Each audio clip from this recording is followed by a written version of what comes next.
अस्सलाम वालेकुम दोस्तों, मेरा नाम है अली अवर हमेशा की तरह मौजूद है और आप देख रहे हैं जिस वक्त क्रिकेट लवर अली शो को। कैसे देखना तो बनता है दोस्तों, आप लोग से बात करने जा रहे हैं जी। बात करेंगे जी आज आपके साथ कि पाकिस्तान ने अपना स्क्वाड जो है वो अनाउंस कर दिया है अगेंस्ट बांग्लादेश। बड़ी एक ठंडी सी पोस्ट जो है पाकिस्तान क्रिकेट बोर्ड ने सिर्फ की है, ना ही कोई प्रेस कॉन्फ्रेंस हो रही है, ना प्रॉपर सवालों के जवाब हो रहे हैं, बस पोस्ट करके निकल कर ऐसा लग रहा है कि सीरीज को कुछ खास अहमियत देने के मूड में ही नहीं लग रहे। तो स्क्वाड जो है वो अनाउंस हो गया, लेकिन कुछ नाम जो थे हमने आपको बताए थे पहले ही, जैसे कि आपको पता ही है कि सलमान अली आगा का हमने कहा था कि वही कैप्टन बरकरार रहेंगे। फिर साहिबजादा फरहान का आपको बताया था कि वो आएंगे, मोहम्मद हारिस, और काफी नाम जो हमने आपको बताए थे वो इंक्लूड हो गए।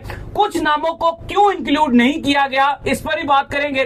जैसे सुफियान मुकीम एक बेहतरीन स्पिनर के तौर पर जो है रहे हैं, पीएसएल में भी उनकी कारकर्दगी बेहतर रही है। इससे पहले भी हमने देखा और हमने कहा कि यार इसको परमानेंट टीम का पार्ट रखे, क्यों उसको ड्रॉप कर दिया गया, इस पर बात करेंगे। बात करेंगे अब्बास अफरीदी के हवाले से कि भजन अब्बास अफरीदी को क्यों बाहर कर दिया गया, इस पर ही बात होगी। तो अगर आप हमारे चैनल पर पहली बार आए, चैनल को आप सब्सक्राइब करें, साथ ही बेल आइकन ना भूलिएगा। तो बात का आगाज करते हैं नंबर वन खबर के साथ जो हमारे पास आ रही है। तो सबसे नंबर वन खबर आ रही है हमारे पास, वो आ रही है स्क्वाड के हवाले से। तो पाकिस्तान का स्क्वाड अगेंस्ट बांग्लादेश जो है वो अनाउंस कर दिया गया और पाकिस्तान का काफी आप कह लें कि तगड़ा ही स्क्वाड है, क्योंकि जिस तरह के नाम सामने आए हैं काफी जबरदस्त स्क्वाड है, लंबा चौड़ा स्क्वाड है। पहले मैं चाहूंगा दाऊद साहब आप जरा स्क्वाड के नाम पढ़ के बता दें कि कौन कौन आ गया और कौन कौन नहीं आया, फिर जरा डिटेल से डिस्कशन करेंगे। देखिए, जो आपका न्यूजीलैंड का स्क्वाड था उसमें 8 तब्दीलियां हुई हैं सॉरी 8 तब्दीलियों। सबसे पहले तो जो हम आपको बता रहे थे ऑलमोस्ट वही चीजें हैं, जो एक आध नाम ऊपर नीचे हो रहा था, और जो हमने आपको बताए थे कि ये 12 से 13 नाम कंफर्म्ड है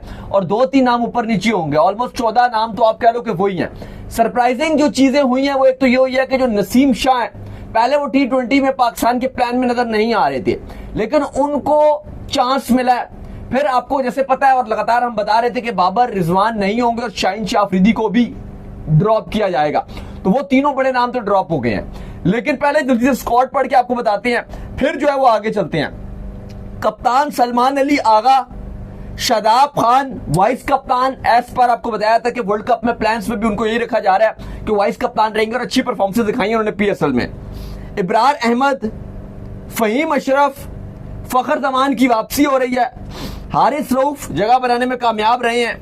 हसन अली का कम बैक के बारे में बात कर रहे थे कि वापसी करेंगे, वो जगह बनाने में कामयाब रहे हैं। हसन नवाज ये रहेंगे।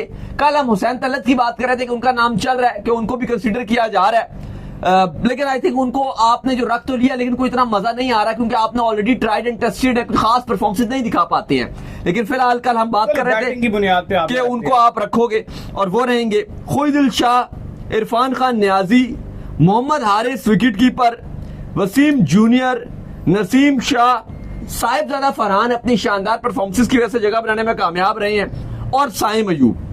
ये अली साहब स्क्वाड है। अच्छा, जो नाम ड्रॉप हुए जिसके ऊपर बहुत ज्यादा बात हो रही है उसमें सरे फहरिस्त नाम है सुफियान मुकीम का। सेकंड नंबर पे उसमें जो नाम आता है वो अब्बास अफरीदी का है, जिसकी बड़ी ज्यादा था कि यार वो भी आएंगे, और एक अली रजा, क्योंकि उनके लिए भी काफी ज्यादा चल रहा था कि यार अली रजा को भी जो इंक्लूड किया जाएगा। तो ये 3 ऐसे नाम है कि जिसके ऊपर काफी डिबेट है कि यार ये क्यों नहीं आए। लेकिन इस पर जो अपडेट्स आ रही है कि खुरम शहजाद को बैकअप पे रखा गया कि अगर कोई अनफिट होता है तो कोई भी, अगर हसन या बाकी जो फास्ट बॉलर अगर कोई इशू होता है तो खुरम शहजाद को बैकअप पे रखा गया। और जो आप बात कर रहे हैं कि जो ज्यादा लेकिन सरप्राइजिंग जो अली साहब एलिमेंट है, अली रजा की जो आप बात कर रहे हो, वो आखिरी एक आध मैच में क्योंकि उनकी परफॉर्मेंस ऊंच नीच हो गई थी, तो ये भी रीजन नजर आ रहा है कि इसलिए भी मार बहुत पड़ गई थी, इसलिए भी उनको मौका नहीं मिला। लेकिन जो सबसे ज्यादा सरप्राइजिंग है मेरे लिए वो है अब्बास आफरीदी का, क्योंकि बल्ले के साथ भी इम्पैक्ट क्रिएट कर देते हैं, प्लस वो लीडिंग विकेट टेकर पीएसएल के जा रहे थे, तो लीडिंग विकेट टेकर जो है पीएसएल का, और पीछे भी उन्होंने कुछ बुरा नहीं किया था। तो सबसे ज्यादा जो सरप्राइज एलिमेंट है वो अब्बास अफरीदी का ना होना। नहीं, सुफियान सरप्राइज एलिमेंट है कि यार वो एक आपका टॉप स्पिनर था, आपके पास इस वक्त स्पिन क्वालिटी में इब्रार और वो उसके अलावा कोई नाम ही नहीं है। मुकीम की हैरानी ये हुई है कि न्यूजीलैंड में जब आपने उनको मौका दिया, पहले तो आप दे नहीं देते मौका, तो उसने अच्छी बॉलिंग की थी, और यही बताया जा रहा था लगातार, जो टीम मैनेजमेंट है उसने अपना सोच यही बताई थी कि इब्रार और सुफियान ये 2 स्पिनर, और अगले जो दोनों इवेंट्स हैं आपके बड़े, एशिया कप और वर्ल्ड कप, वो एक आपका दुबई में और एक आपका श्रीलंका में, देखो तो आपको एटलीस्ट प्रॉपर 2 स्पिनर चाहिए थे। लेकिन उसके बावजूद सुफियान मुकीम का ड्रॉप हो जाना ये यकीनन तौर पर शॉकिंग है। अच्छा, एक और बात ये है कि फिर आप जानबूझकर जो है ना शादाब को एक्स्ट्रा तनकीद की ज़द में लाते हो।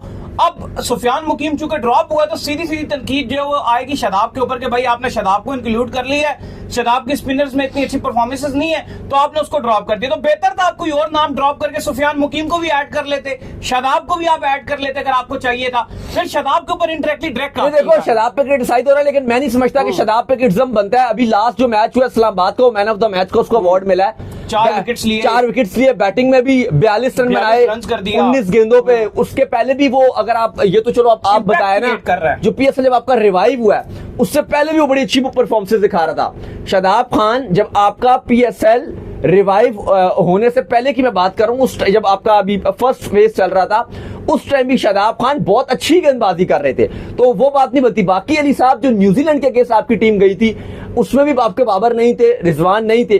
अगर आप उस स्क्वाड से कंपैरिजन करते हो तो ये जो बांग्लादेश के अगेंस्ट आपने 3 T20 खेलने हैं, लाहौर में 27 में, 29 में और 31 में, इसमें 8 तब्दीलियां पाकिस्तान ने की हैं। सबसे पहले अगर आप इसमें देखो तो अब्बास आफरीदी थे, अब नहीं है। शाहीन शाह अफरीदी पहले थे, अब नहीं है। शाहीन शाह अफरीदी को हवाले से बताया जा रहा है जी कि वर्कलोड की वजह से उनको बाहर किया कि वो 3 T20 से बाद में उनको शायद शामिल किया जाएगा। खैर परफॉर्मेंस उनकी इतनी कोई अच्छी नहीं है।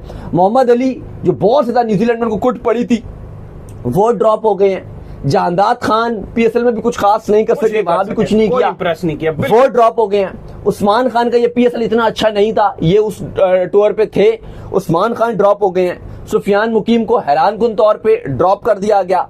अब्दुल समद को मौका दिया गया था लेकिन वो कुछ खास नहीं कर सके थे।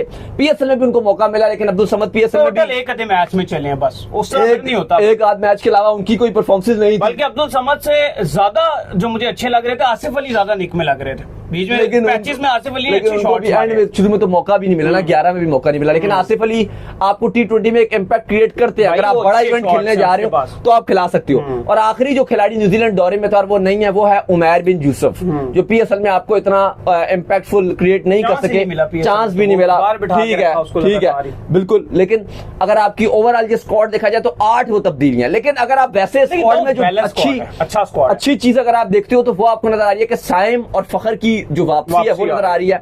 लेकिन ओपनर अली साहब 5 है इसमें, अगर आप स्क्वाड में देखो। बॉलिंग इसमें आपको थोड़ी सी कमजोर दिख रही है, जैसे हसन अली है और हारिस रऊफ है। इसके बाद और कौन सा पेसर है आपके पास? कोई खास पेसर नहीं नजर आ रहा। चलो वो आपके पास जैसे ऑलराउंडर है वसीम जूनियर भी आपके पास, जूनियर की वापसी हुई है स्क्वाड के अंदर। या अगर आप बात कर रहे हो तो फहीम अशरफ है, को खास नहीं है जूनियर। और नहीं आप इतने तो फास्ट बॉलर खिलाओगे भी नहीं ना, क्योंकि देखो एक तो आपने इब्रार को खिलाना है, कंफर्म्ड आपका स्पिनर है, और एक आपका नीचे शादाब खेल रहा होगा। 2 तो ये हो गए। फिर आपके पास जो आप अगर खिलाओगे ना पेसर, नहीं अगर आप 2 भी खिला लेते हो तो आपके पास एक जूनियर आ जाएगा, एक जूनियर या फहीम अशरफ, क्योंकि फहीम की भी अच्छी बॉलिंग रही है तो आप फहीम को खिला लोगे। नसीम शाह भी तो है ना, नसीम शाह 3 है ना, नसीम शाह सही है। अच्छी बात जो है ना वो स्क्वाड के अंदर ये है ठीक है कि आपने एक अच्छा प्लान बनाया कि आपने कहा हम सारे जो पिछली सीरीज में जिस तरह से बड़ी तनकीद होना शुरू हो गई थी कि न्यूजीलैंड में आपने ड्रॉप करके रख दिया था बाबर आजम और रिजवान को, आप सीरीज हार गए थे, लेकिन उसके बावजूद आप जो है अपने कॉन्फिडेंस में और आपने अभी भी उनको स्टिल ड्रॉप रखा है। ओडीआई में आप एक भी नहीं जीते थे, आपने स्टिल उनको ड्रॉप रखा है और आप एक यंग टीम बनाने की तरफ जा रहे हो, तो ये चीज समझ आती है कि ठीक है आप अगर आप यंग टैलेंट पे बनाने जा रहे हो। थोड़ा सा जो इशू है स्क्वाड में, जब आप मैंने जो बात की कि 5 आपने ओपनर रखे हैं, क्योंकि आप ये देखो साइम ओपनर, फखर ओपनर, साजिद फरहान की वापसी हुई है वो opener, Hasan Nawaz opener, Mohammad Hasan Nawaz opener नहीं नहीं आप बात नंबरिंग चेंज हो गई वो। अब आप जिसको भी खिलाए लेकिन है तो वो ओपनर ही हसन नवाज। लेकिन एक्चुअल में हसन नवाज कहाँ खेला है पीएसएल पूरे में यार? अब वो उसको बाद में खिलाया और हसन नवाज ने खुद भी आके प्रेस कॉन्फ्रेंस में कहा था कि वैसे तो मैं हूँ ओपनर, लेकिन अगर मेरी प्रेफरेंस भी ओपनर है, लेकिन अगर टीम मैनेजमेंट अगर चाहेगी मुझे किसी भी नंबर पे तो मैं खेल लूंगा। तो मैं ये बात करूं कि 5 तो ओपनर है ना, मैं ऑब्वियसली मुझे भी पता है, आपको भी पता है कि हसन नवाज को आप ओपन तो खिला ही नहीं सकते। हसन नवाज को आप खिलाओगे नंबर 5 पे खिलाओगे, 4 पे भी नहीं खिला पाओगे वो, क्योंकि आगा भी है, बीच में आप एडजस्टमेंट करोगे, 4 या 5 पे खिलाओगे। लेकिन मैं आपसे कह रहा हूं कि 5 ओपनर आपके स्क्वाड के अंदर है, ये मैं आपको बोल रहा हूं कि 5 आपने स्क्वाड में रखे हैं ओपनर। लेकिन बात वही है कि मजबूरी भी आपके पास, क्योंकि ये सारे परफॉर्मर हैं, क्योंकि साइम है, फखर है, साजिद फरहान की परफॉर्मेंस है, मसला हसन नवाज ने 3 मैच मिडिल ऑर्डर में बता रहा हूं, लेकिन सोल्यूशन अब आपको मिल चुका है ना। Hasan Nawaz as a opener fail हो गए थे, कंप्लीट फेलियर दिखा था, एक आधी सेंचुरी आ गई थी, उसके अलावा फेलियर था। लेकिन हसन नवाज को जब आपने पीछे के नंबरों पर खिलाया तो उनकी परफॉर्मेंस आना शुरू हो गई। हारिस का एज अ ओपनर फिर फेल है, अभी दोबारा जितनी मैचों में ओपनिंग की है वो फेल नजर आए। 3 पे हारिस भी खेलते हैं फिर भी कोई ना कोई परफॉर्मेंसेज आ जाती हैं। तो इस चीज में आपको क्लैरिटी बढ़ी। सिर्फ एक का मसला आपके पास इस वक्त मौजूद है और वो है साहिबजादा फरहान का, कि उसको आपने जो है वो कहां पर एडजस्ट करना है, क्योंकि वो ओपनिंग में परफॉर्मेंसेज दिखा रहा है। लेकिन मुझे लगता है कि अगर आप साहिबजादा फरहान को इवन 3 पर भी खिलाते हैं तो वो फिर भी परफॉर्म करेगा मोहम्मद हारिस की। देखिए, अब ये भी टीम मैनेजमेंट की सोच है कि अगर हारिस की कोई इतनी खास परफॉर्मेंसेज ना रही और साहिबजादा फरहान को, क्योंकि देखो अब मसला ये भी है कि अब हम चलो बाद में वैसे प्लेइंग 11 बनाएंगे, लेकिन अगर आप ओपनिंग लेट सपोज कि अगर आप साइम और फखर से ओपन करा रहे हो, 3 पे आप साहिबजादा फरहान को रख देते हो, तो फिर आप 4 पे आप हारिस को रखोगे, फिर 4 पे अगर आप हारिस को रखोगे तो 5 पे तो सलमान अली आगा खुद आएंगे, क्योंकि उनको लगता है कि भाई मैं नीचे, आपको पता है जो सलमान अली आगा उनकी भी क्या परफॉर्मेंस है, आगा भी 3 या 4 पे अच्छा कर रहे होते हैं, तो उनकी कोशिश होती है कि मैं ऊपर आऊं। फिर अगर उसके बाद अगर आप 6 पे हसन नवाज को रखते हो तो ज्यादती हो जाएगी, और अगर आप हसन नवाज को 5 पे रखते हो तो आगा 6 पे, मुझे नहीं लगता कि आगा 6 पे खेलेंगे एज अ कैप्टन, उनके लिए भी अपनी रन बनाना जरूरी है। तो थोड़ा सा अगर आप देखो तो ये सारे तो प्लेइंग 11 में खेल नहीं सकेंगे, हारिस हो गए, क्योंकि अगर हारिस को अगर आप नहीं खिलाते तो आप शायद साहिबजादा फरहान से कीपिंग करा लोगे, तो थोड़ी बहुत आपको एडजस्टमेंट करनी पड़ेगी। लेकिन बहरहाल बाकी अगर आप स्क्वाड देखा जाए तो बैलेंस स्क्वाड है। सिर्फ 2 की हैरान कुन बात है, एक जो है वो अब्बास आफरीदी जो आपका लीडिंग विकेट टेकर था उसको आपने नहीं रखा, प्लस आपने जिस तरह से सुफियान मुकीम को ड्रॉप किया, सुफियान मुकीम को ड्रॉप करना बहुत हैरान कुन। अच्छा है, चलो आप अब्बास को नहीं भी रखते, उसके बाद आप जो है वो अली रजा को नहीं भी रखते, सुफियान मुकीम आपका मेन हुक्म का एक है कि आप अगर वर्ल्ड कप की तैयारी कर रहे हैं तो वो चाहिए होगा भाई आपको। तो चले, उम्मीद करते हैं आज हमारा शो आपको वीडियो को लाइक कीजिए, हमारे चैनल सब्सक्राइब कीजिए, साथ ही बेल आइकन को बजाइए। एक और काम कर लीजिए, वही कर लीजिए, इंस्टाग्राम पर आप जाइए, इनको फॉलो बिल्कुल इंस्टाग्राम पे मुझे फॉलो कर लीजिए, वहां पे मैं मौजूद हूं, दाऊद क्रिकेट के नाम से। अगर आपको कोई सवाल है तो भेजिए, उनको भी फॉलो कीजिए, मुझे फॉलो कीजिए, मैं ऑफिशियल के नाम से लिंक डिस्क्रिप्शन में मौजूद है। नेक्स्ट वीडियो, तब तक के लिए अल्लाह हाफिज़, ख्याल रखिएगा अपना।